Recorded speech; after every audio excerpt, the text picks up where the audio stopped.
अगर आप भी चाहते हैं आर के शर्मा का ऑडियो वीडियो सबसे पहले आप तक पहुंचे, तो लाल बटन को दबाकर चैनल को सब्सक्राइब करें और साथ ही बेल आइकन को दबाना ना भूलें। म्यूजिक डायरेक्टर अजित राज। दीवाना भेलियो छौरी तोरा गोरे गोरे गाल पर, दीवाना भेलियो छौरी तोरा गोरे गोरे गाल पर। बता दही कनिका छौरी गे, बता दही कनिका के कर तुमल छ। दीवाना भेलियो छौरी तोरा गोरे गोरे गाल पर, दीवाना भेलियो छौरी तोरा गोरे गोरे गाल पर।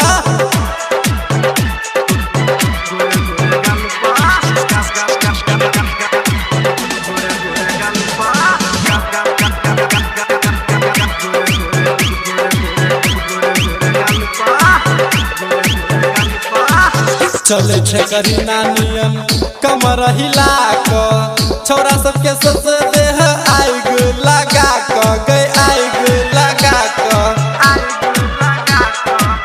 चले छे करी नानियन कमर हिला क, छोरा सबके सोच देह आग लगा क गए, आग लगा क गए, आग लगा क।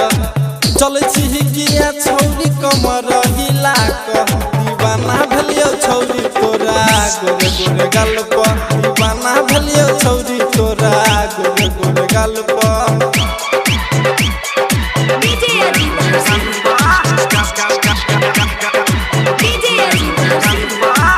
चेहरा लगे छौ तोहर पूर्णिमा के चांद गे, हमारा बुझाइया जे ना लौले बेजान है गे, लौले बेजान गे। चेहरा लगे छौ तोहर पूर्णिमा के चांद गे, हमारा बुझाइया जे ना लौले बेजान है गे, लौले बेजान गे। मुश्किल में डाल देले हमारो परान है गे, हमारो परान।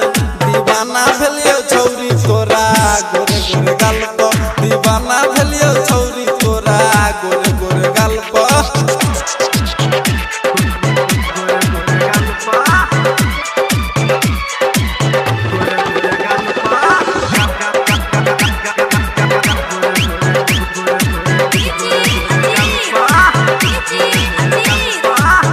राइटर रमेश लिखौ गबै छौ मुकेश गे, तोरे पर मारै छौ अनिकेत राकेश हे गे, अनिकेत राकेश गे।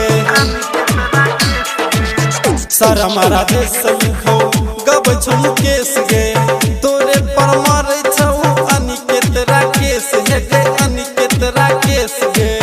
कापर मुकेश के तू दिहेने विशेष हे गे, दिहेने विशेष। तू दीवाना भेलियो छौरी तोरा गोरे गोरे गाल पर, दीवाना भेलियो छौरी तोरा गोरे गोरे गाल पर।